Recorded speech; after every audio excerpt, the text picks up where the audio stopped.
Hello and welcome to Mad About Sports for yet another live stream. And today we are here to predict the Premier League as it's already gotten away with yesterday's Burnley versus Manchester City game. You can say we are in the new season already. And of course, a lot of new things are waiting us this season because this is going to be an unpredictable season. A lot of new transfers, as we already did discuss earlier on our streams. A lot of things have happened since June this year. A lot of players have shuffled up for the latest edition, being Harry Kane making a move to Munich earlier this week. So that's a lot of things to talk about. I have Antariksh with me. Antariksh, of course, what better to start the season by talking about football, and Premier League is back officially. There's obviously jitters as every Premier League new season. Your Yeah, anticipation is right up there. You do not know what to expect, especially week one is a nervy week for a lot of football fans because you want to see how your favorite football team plays, and are they able to continue the form from last season? Are they able to take a notch up higher? What are your expectations out of this season? oh man, as you said, like jitters are everywhere right now, and I don't really think for Man City fans though, because we saw business as usual yesterday. To sort of mock everyone about their treble win, they won 3-0 again yesterday, and they looked as if they were continuing off from where they left, not last season, but 6 seasons ago, I'd say now. So so that's that, man. But for the rest of us, for the rest of the chasing pack, I think it's there should be a new title in the Premier League. Who's the best chaser? Like who would be contender number two? Like that's the race. That's just the real race, which is being run by like a lot of top English clubs, including my favorite, and then Liverpool, and then there's Arsenal, Chelsea. Some might say Tottenham. No one would, but yeah, that's that. Maybe Newcastle in the race as well. So it's very very frantic, and it's like bang on game week one, and you just go. And one thing which I'm really excited about is Luton Town and those away games there. I mean, I can't wait for it, to happen. And I want to see the treble winners walking through people's balconies to get to the stadium and stuff. So that'll be pretty interesting. But yeah, man, a great start by the way yesterday. Although Burnley, of course, and they can't complain that they lost to City. But I mean, the way they played sometimes. Yeah, I yeah. don't really think we don't really expect that of championship teams. And Sean Dyche should be saying, "What? This is Burnley." So yeah, man, exciting times ahead. I mean, even for Burnley, they would be doing a good job. They, dominated throughout the championship last season, and of course, Company is a upcoming manager as well. He had to come up against his former team to start off his first new season with. Of course, he had a earlier face off, I think, in the FA Cup earlier in the semi Yeah, final. That's where you really showed. No, the class was totally different. Whatever you do in the championship is great, but when it comes to the Premier League and it's a different ball game, and of course, with the kind of team you have, Haaland back to business again, scoring the two goals. It just looks like continuation from where he left off. Of course, he doesn't do a well in Community Shield. That's one competition he personally doesn't like. And I don't think Manchester City is a big fan of it either. But other than that, back to normal. Burnley get those 3 points away from home in the first game. Yeah, that's something great. Let's talk about the season because to talk about it, let's talk about the biggest news, right? Let's talk about the big news that is Mr. Harry Kane making a move to Munich. Big money for Munich to splurge on for the former Tottenham striker, and possibly who was on the verge of breaking the all-time Premier League record. He was just 47 odd goals away. That's all he was, and he could have possibly broken the all-time record. And possibly the only one who's most happy is Alan Shearer at this point. He's very happy that Harry Kane has made a move. And he really wanted him to make a move, so that his record remains intact. We never know if Harry Kane makes a comeback at some stage in his career later on in his 30s. He can come back and make a massive challenge to that, but it's still impossible. This is Harry Kane's prime years. What do you make of that move? For me, I still think he chose to go for glory, and it is not a bad thing for him. He did not go to Saudi. He went to somewhere in yeah, Europe and had a decent amount of money to a good team where he can actually score a lot of goals. yeah. I was pretty anti the move. The moment we were starting this stream, but it just clicked me. The number of goals is just 47. I think he's somewhere going down as my 3-4 seasons at Bayern, and the striker I am, the capabilities I have, I rack up 12, 13 trophies there. Win the double every season. That's 8 trophies, and here and there. Super Cup here and there, and we're in the mix of double-digit trophies. And then I come back as a 34-year-old, and probably how United has been working for the past seasons. I think we'll sign him as a 35-year-old striker, and there he hopes, to get 2-3 seasons and maybe break the record. So I think he wants the best of both the worlds, because to be honest, man, I mean, if I leave that aspirational thing aside, I don't, I just couldn't, I was speaking like at a couple of different places. I was like, there, you can bet, you can take my word, he's not leaving anywhere. All he wanted to do was make Daniel Levy accept a price tag, and then go to other English clubs, say, see, he's accepting that price. So you can bet that exact amount. But no, as it happens, a slap on my face, he's actually gone on and done it. Because why I believe it's like probably the worst time, and it's not even about the time. Had he gone to, I don't know, man, maybe a Barcelona or a Real Madrid, although they don't really want any Yeah. right now, but it would have been on. But no one cares what you win at No, I PSG. think that It, Real Madrid was right there in the hunt because they wanted number nine to replace Benzema. Their number nine right now is Joselu, who's okay. He's a youngster. You can't compare him with that high prolific but I striker like think Benzema. we all know what's happening at Real Madrid and another star kid. So there is this unsaid romance between them, which is about to be concluded the next season, I think. But that's what I'm saying, man. History won't care, Harry Kane, if you win 10 trophies with Tottenham Hotspur. They just won't, man.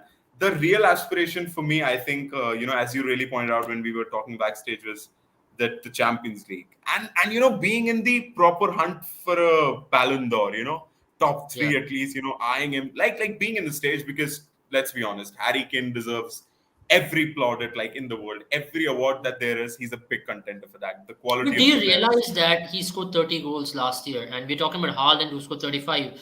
But we're talking Yeah, about a guy who scored 30 goals and we're not even actually caring about it because exactly. that is massive in Premier League. That's his second best after what he did in 2017-18, where he also scored 30. 30 goals is a lot of goals. We're not even It's caring an eye about it because Haaland scored 35. If it was some exact, and other it's team, we it's, would it's have with been Tottenham. glorifying him. And it's with Tottenham, and it's with Tottenham. That's what I'm saying. And I think in terms of his positional play, I think in terms of his creators play, I think if De Bruyne is here, he's just here. And actually, he's one of the purest passers of the ball. Like Jose Mourinho unlocked that side of him that season, wherein he drops deep and he picks people all around the park. And I think Mhm. it's it's the it's some of the best I've ever seen. Like the way he picks up passes. I think he's got a healthy number of assists as well. And like Yeah, he opens up plays, like he just comes on into the play with the back to the goal, and then he just slots one pass and breaks through defenses. So I mean, yeah. look at this. 1.48 key passes into the final. Like that is not of a proper striker. He is like a striking number 10, I'd say. I mean, Yeah, he's he's the such best a creative great. number nine in the world, in my opinion. And Exactly. Oh, there's no two absolutely. ways about it. And if he fits into the Exactly. right system where he can get more involved in it, he's got more people to make in behind runs, get into the Yeah. box, his creative side can be unlocked. You saw bits of it with the English national team where Yeah. Southgate was using him quite well. He was making Saka and Sterling to cut inside and he was dropping in build up plays, especially in this year's World Cup, especially, and also in the Euros as well. You saw that side of Harry Kane a lot more. So, in my opinion, personally, he is right up there with some of the best strikers of all time. And if you look at the number of goals he Absolutely. scored, he scored from all across the park, 40 with 40 headers, 41 left foot, 130 right foot, and what more. This guy is a true beast out there, one of the best number nines of this generation, and he deserves a lot of respect. I mean, you make fun of him because he doesn't win trophies, but he can't do a lot about it. He's giving his best every season. Yeah, absolutely. And some people, the haters, would just mark it for that one season where he actually wanted to leave. But like, come on, like the way he's been respectful. Like, look at his last friendly performance. He knew that he had something going on, and he obviously would have known this about this big move.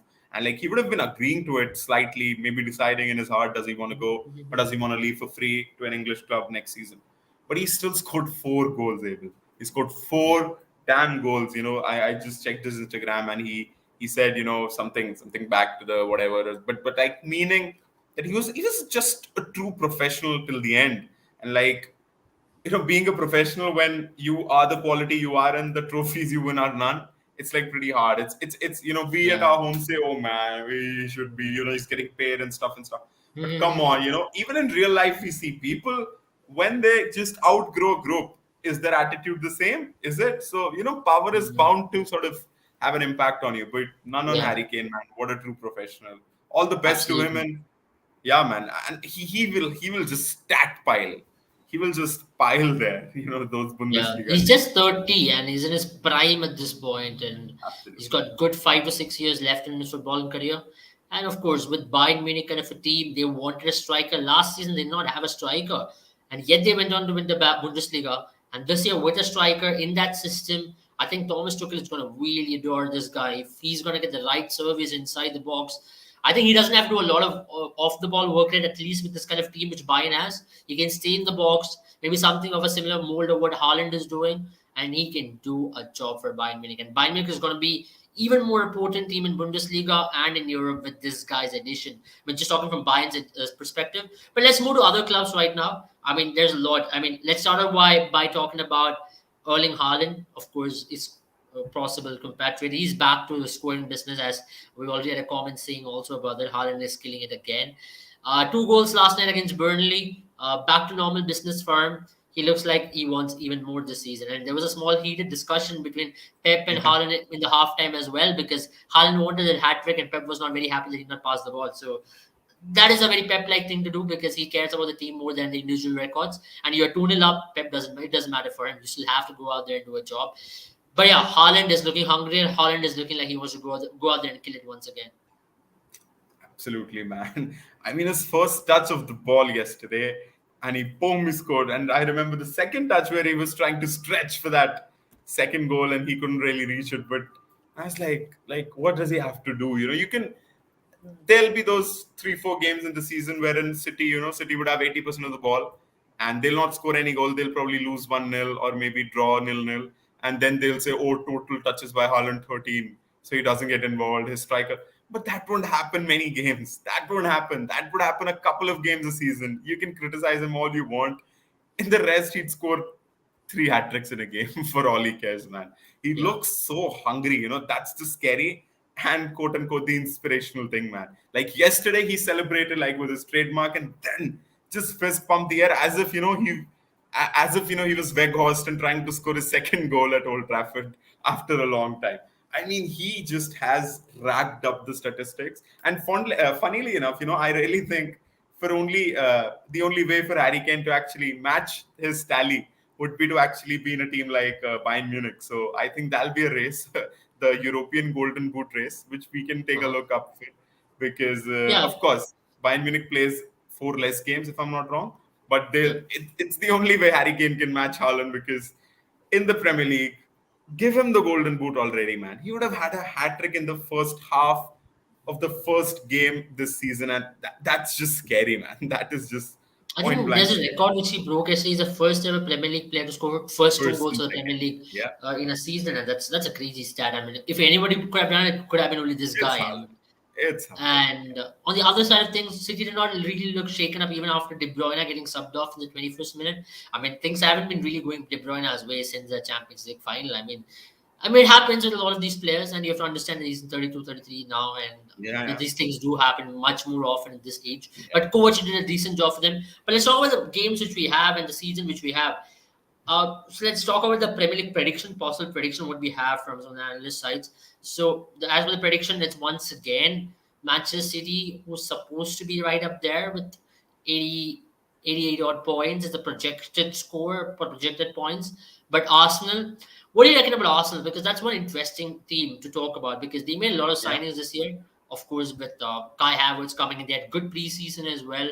And now, considering all these facts, Declan Rice, Kai Havertz winning the Community Shield against City, you reckon they are going to be much more confident leading into this new season? Yeah. There's two sides to the coin. One, they are rejuvenated. They have made perfect signings. They made, whatever they wanted, when they've got quality signings. Some people would like to refer as Kai Havertz with different names, but I think he's quality.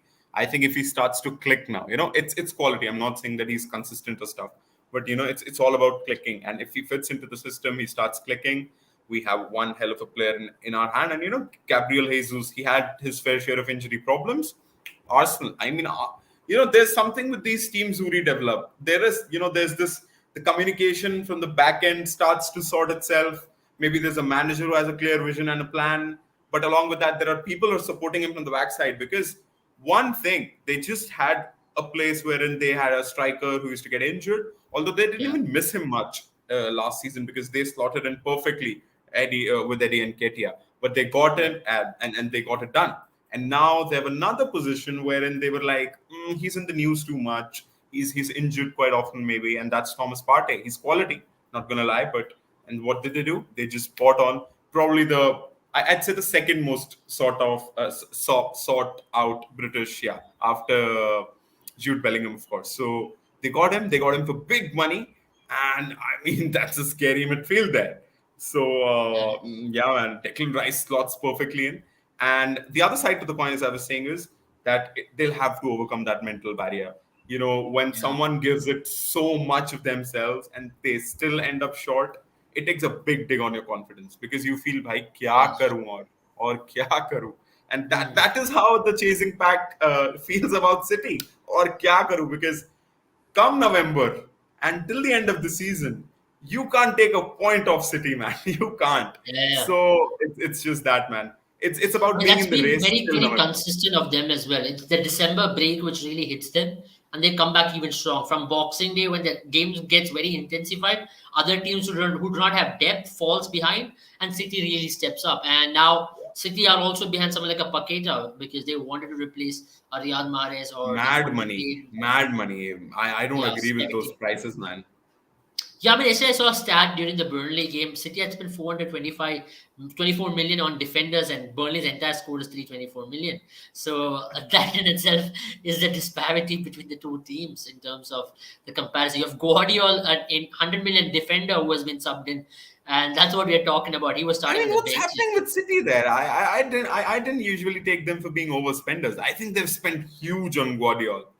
100 I think million, I think I really? think personally as well because okay, he's the best ball playing defender in terms of Europe at this point. Youngster wise, he's good. He's a left footed defender, which is very rare out there. He's composed on the ball. He's got a lot of technical abilities, but 100 million on a defender, I don't know if that's the norm these days. I'm very Yeah. baffled with that. I was pretty shocked. I was like, maybe West that's Ham allowed for him. rejected 110 bid for Paqueta. What's happening there, man? Yeah. What's I mean, that is another thing. I don't think Pocket has anything more than 60 million. Okay, he's yeah. good, he's this, but 110 million for Pocket, come on. We're talking about an era where these guys are.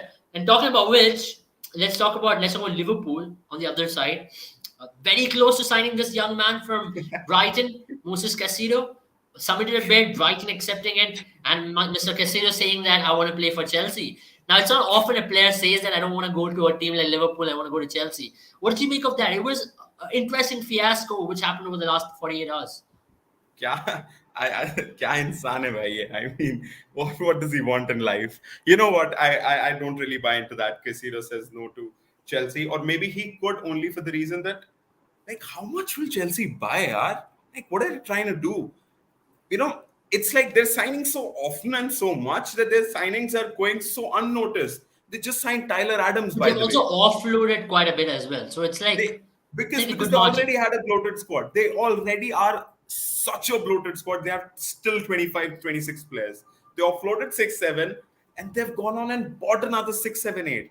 What are they doing, for God's grace, man? I don't. You know, they bought Tyler Adams for 20 million. Yep. They have every midfielder in the world at every position. They still want a 110 million rated, another one of those CDMs. I Mhm. mean, what are they doing, yeah? And you know what? I don't really buy, as I was saying, into that Kaisiro says no. Yeah. What's really happened is, for me, what's really happened is that, I mean, Brighton are selling to the highest bidder. They are just enjoying with their popcorn there. I mean, they don't care Yeah. about where he's going. They're just getting that 10, 10, 10 uplifted from Yeah. his value. So what has happened is, I mean, Chelsea was in the race. They were going to get it done. And of course, Liverpool wanted, because they themselves have been surprised by Saudi and they've almost lost all of their Yeah. CDMs.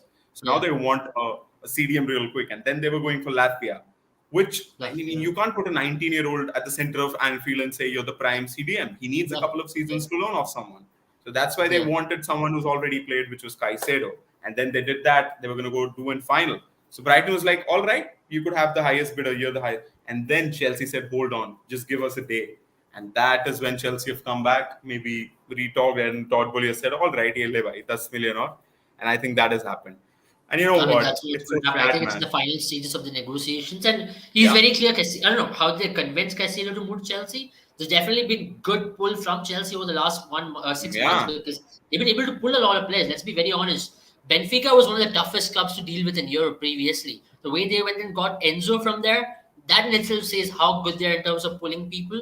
They got Mudryk, they got Nkunku. Nkunku was a way before they made that signing long ago, but still, Nkunku is going to be injured for next 3 months. They've got Nicholas Jackson there. Mudryk is doing decently well. Sterling there. I mean, you have to admit they've got the youngest team in the entire Premier League at this point. absolutely. 23.8 is the average age, and these guys are really up there. Now, Malo Gusto, Reece James is the captain of this team.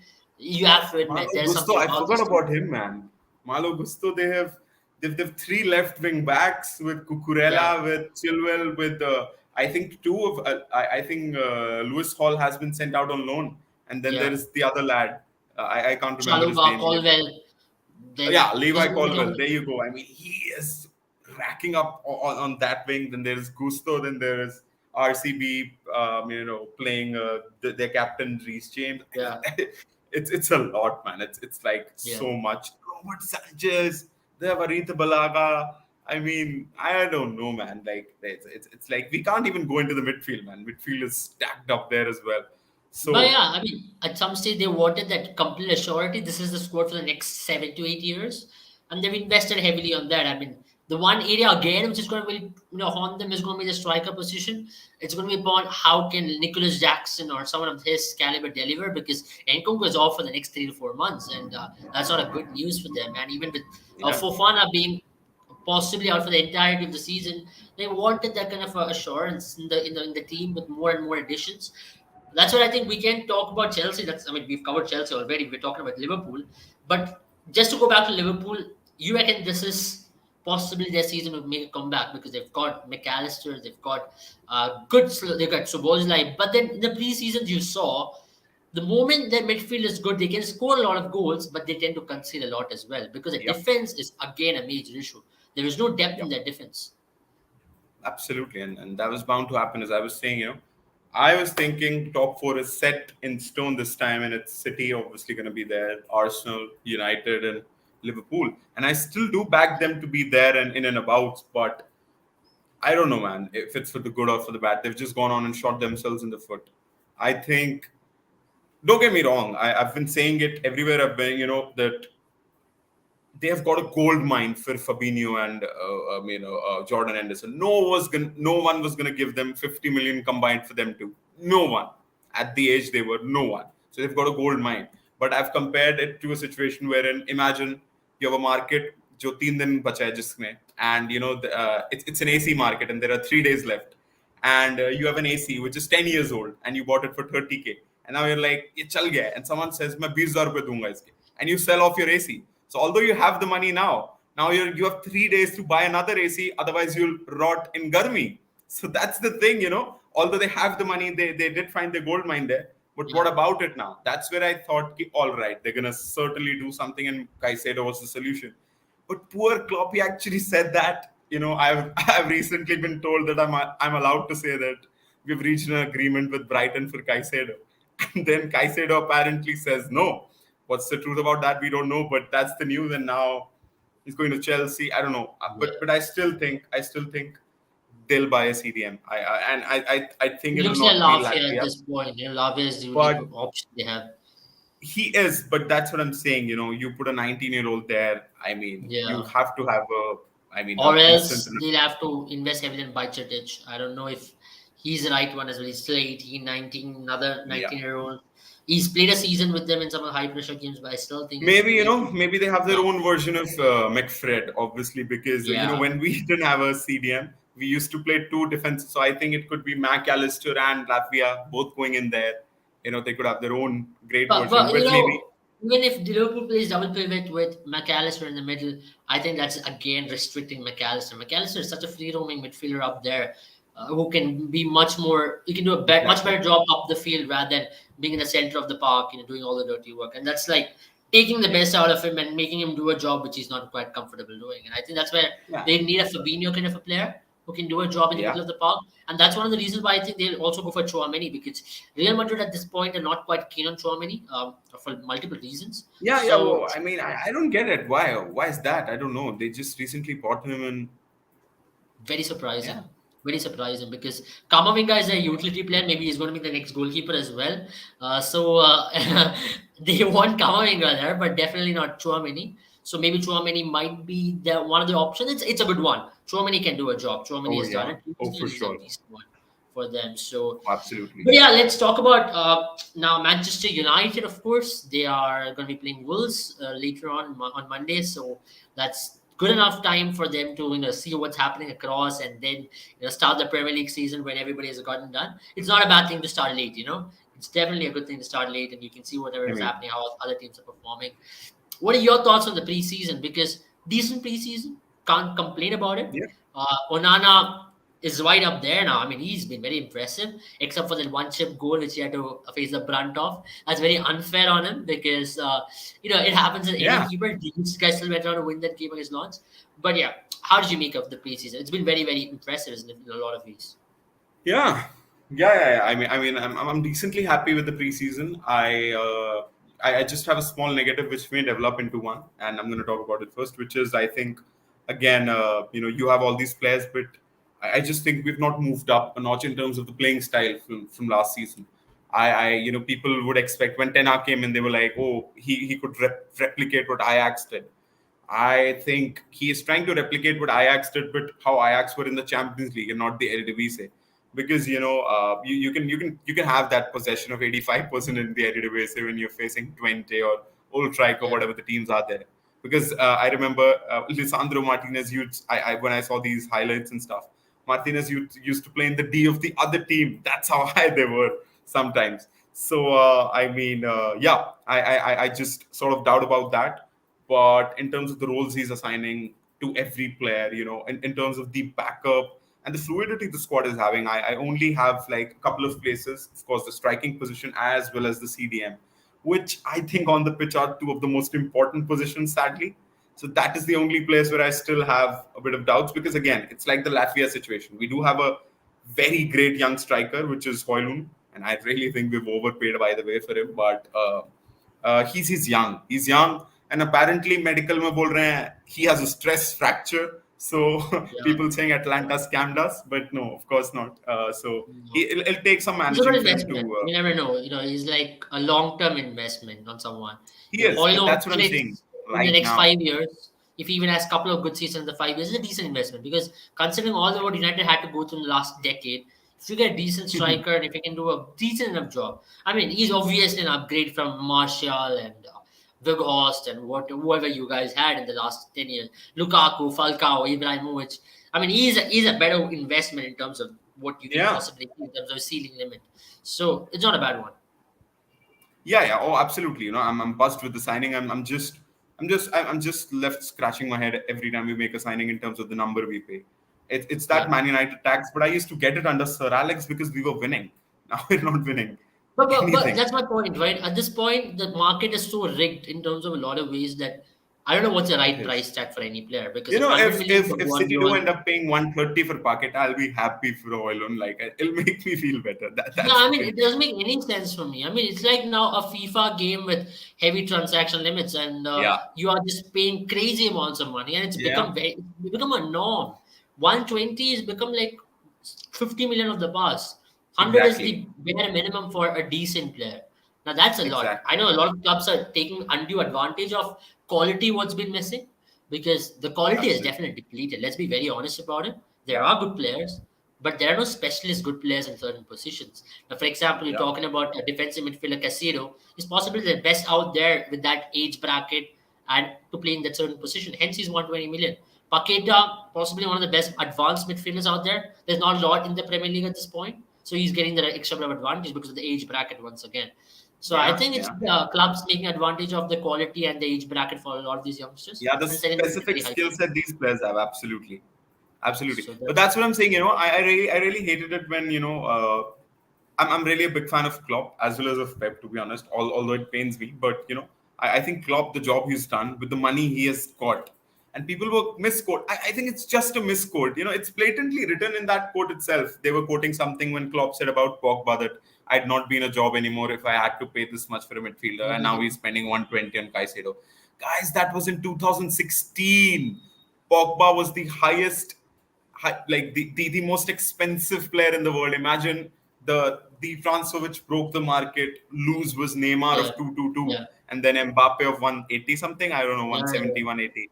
yeah, And that it was 2016. Pogba ka 100 million us वक्त would be, as Abel said, would be 40, 50 million right now. yeah, So I mean, that's how crazy the valuations have gone up. And I think 120 for Caicedo. Although I do think that it's an overpaying sort of thing, but as you said, it's about that specific age bracket, that quality, that CDM specific, that old school CDM kind of role, and then the timing of the market as well. It's not as if yeah. the clubs have pre-agreed and it's 80 million and Brighton have Mm. got all the time in the world. It's the timing of the market. Every time we get Yeah, a day closer to the end, prices will keep shooting up. yeah. Let's be very honest. I mean, in this era, if you have said Ronaldo made a move for 16 million in the past, I'll be laughing at it. I mean, you're talking about Ronaldo Nazario who made a move for 16 million, which was a big deal at that point of say in the market. So Absolutely. it's unfair to compare eras in terms of market. It's inflation, it's a lot of factors, which has definitely made sure a lot of money is available with the clubs. And it's what it is. I mean, let's be honest. We are living in 2023 and it's supposedly supposed to increase. I mean, in 2030, we'll be talking about 200 million. Now that's what we're talking Absolutely. about. If Al Hilal can offer 330 million for Mbappe, now what is stopping any club in the future from not offering that much amount of money? So Absolutely. we shouldn't be surprised by Imagine, it. imagine 5 years down the line, and 5 years down the line would be 28. And imagine Haaland signed a contract in 26 for 5 years. So he's like 3, 4 years down his sleep. Real Madrid or Barcelona come offering. What do you think they'll offer? Nothing less than 250? 400 million. Yeah, 400 for me. yeah, 300, 200. I mean, just being maybe it's tough to even Yeah, imagine 400, but yeah, it is exactly. possible. It is quite possible. So it is what it Because is. it's I it's mean, like 120, 130 right now. So for a Caicedo, maybe 3 years down the line it'll be 250. And then you go on and add Haaland's quality, and Haaland would have racked up 2 Ballon d'Ors and 200 goals by the time. So yeah. I mean, you can I mean, I'm imagine. just That's insane. surprised how Al Hilal was ready to offer 330 for just 1 year of Mbappe. Now that's what we're talking about, not just 1 year, 330 It million. was So if they mad. really want to It sign a was player of Haaland, maybe when he's 28, 29, or 30, they can go on to actually offer 400, 450, or 500 million. Now that's what they have the money, guys. Saudi has got the money, and they won't be surprised if with 550 million, 500 million, and they have Messi was going to go for 200 odd million. So this is what it is. I mean, there's a lot of money in football at this point, and let's not crib about it. You need money to survive in football, and every team needs money. I mean, I remember Newcastle being all about, Newcastle fans were like, Premier League has been destroyed by City, United, Chelsea with a lot of they're money. loving it And now. They're they're not loving the taking it over. cash. They're very happy about it. I mean, they They're are loving spending the 80 cash. million on Tonali. I mean, you would have never imagined Tonali being coming into Newcastle 5 years before, or he'd be coming for 70 million. He didn't even want to move, man. He did. Fabrizio was reporting one day before the deal was done. Player not keen on the move, but clubs close to the agreement of price. I mean, that's how football works, man. It's how football works, and that's why we'll come to the last bit of our segment, which is the prediction. I mean, we already made a slight bit of prediction, and we're looking at the possible predictions as well over here. You reckon this is going to be the same, or do you see any changes in the top five? Uh, I think, yeah, man. I expect a couple of changes. I think United is going to be one, and especially after the Caicedo deal also messing up. And they essentially don't have a CDM, and they're really lacking in the midfield, and we saw it in the preseason as well. So I think United would move up to a place and they'll finish as it is, as like last season. And I think the top three will be the same. I think the fourth team would be Liverpool. Of course, they'll drop one. So that's that. And I I think think Chelsea will be Chelsea, fourth, in my opinion. Chelsea fourth. Chelsea fourth, Liverpool Damn. five. I mean, with the quality they have, 5 years down the lane, I think they'll be winning trophies left, right, and center, provided Yeah. Man City leaves something for some. I But think the most surprising one who can possibly make it Europa League is going to be Aston Villa. Pretty. mm, I am expecting them to have a very no, similar season that I think they it won't be Newcastle had. surprising. I think people are expecting them to, move up a notch Yeah. because of the signings they're making. I Emi mean, tonight Buendia, will by be the a way, good AC. one. Newcastle versus Aston Villa. I mean, it's going to be one good game to watch because Newcastle, a new season for them. They'll be Eddie direct Howe rivals is a big this season. challenge. Yeah. Remember, they're going to be playing in Europe this time. So That's very interesting. Newcastle Champions League in St James's Park. It's a big, big day. So it's a big, big season for them. And of course, in this season, Aston Villa, Unai Emery, you know what he's got. He's got caliber in him. He made that team to come into top six, and he's got something about him. I think that's why this is going to be one of the best games to start. And I think Aston Villa is going to be a dark horse. And Brighton, once again, don't write them off just yet. They've got so many youngsters. 80, 90, and so all these Ivan Ferguson, these lads are good. These guys are very good. I know Moses Casido is going away. I think with their 100 million, they're going to find some talent from Venezuela, Ecuador, or somewhere in South America. They're going to put him there, and he's going to grow there. Absolutely, man. Absolutely, and that's what Brighton does. That's what he does. 120 million now. That's a lot of money for Brighton. They can really spend it on good amount of players. They might buy 5 of them, and with that money, and we're going to be like, where are they getting? And some team is going to come poach. So don't forget they've added the experience of James Milner there, and someone when that caliber, that experience gets added into a young 38 squad, years young. Really That's it. He's just 38. That's it. He's just 38. He's got the legs to play in the Premier League, and that's what we're talking about. Brighton, yes. Who do you think will be the relegation battle teams? Because for me, I think we'll talk about Wolves. I think Luton Town might just not be able to take it in the Premier League. They might go down once again. And who else? It's tough to predict. See, Sheffield? I think Luton would either have a derby kind of a season wherein they'll probably end up with single-digit points or something like that, or either they'll survive like exceed everyone's expectations very proper. I just think it'll be either one of those. And with Wolves, I think Wolves. I know it's a big call, or maybe Everton. I don't know. So with Wolves again now, I don't know, man. Gary O'Neill, I really like the manager, the way he overtook Bournemouth. So Forest, it's going to be very interesting to see how they go about it. They survived last time by the barest of margins. I think Forest would go down. Yeah, I think Forest, Luton, Sheffield. These are my picks. Fulham, I still think they've got to survive. Wolves and Everton, they are like cockroach and nuclear. Everton would be important now because they need to now jump up. Like it's become a regular. Roz ka ho raha hai unka, this relegation. It was a one-off. It reminds me of the blue club of Everton Germany, which is Schalke. Schalke, yeah. It reminds me of Schalke, because they're like cockroach. They will survive the biggest of attacks. Maybe. That's why. Well, I forgot. Did Leeds get relegated? Yeah, Leeds got relegated last season, right? I was pretty surprised how they both got relegated. So I was just looking at. I was just going to say Leeds, and I was like, wait, they're already relegated. So Jamie Vardy in the championship, man.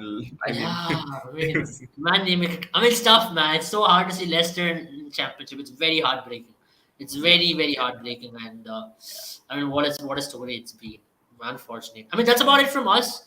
We'll be back for week 2 predictions. Let's see. We'll know better as to where they're placed. If Arsenal wins, they definitely, will be on the charge once again. Looks good. They'll stay on top of the table. Hopefully, they were on top of the table until yesterday night, but they are now gone down because of the obviously alphabetical order-wise. They always are on top of the table. That's the best time they can be on top of the table. But it's gonna be interesting. Let's see if there are some upsets to start off the season with, because you never know. This season is crazy, and you can expect some upsets throughout the season. I think some small teams are going to really keep your eye on Wolves versus United. I'm not talking about that. Maybe, Aston Villa and Newcastle is going to be an interesting one. Brighton is playing tonight. So Brighton are playing Forest. No, Arsenal are playing Forest, and Brighton are playing... Arsenal playing Forest, Luton Town. Brighton are playing Luton Town today. So that's how it is. And Brentford are playing Tottenham as well. So interesting games tonight. That's about it. Thank you, Anthony, for joining. It was a pleasure talking about a lot of teams and our predictions and a lot of players as well. As always, interesting season, jitters, nervousness, anxiety. We don't know what's going to happen at the end of the season. But let's see. Time will tell us. Thank you once again, everyone, for joining, and we'll see you all very soon. Bye-bye.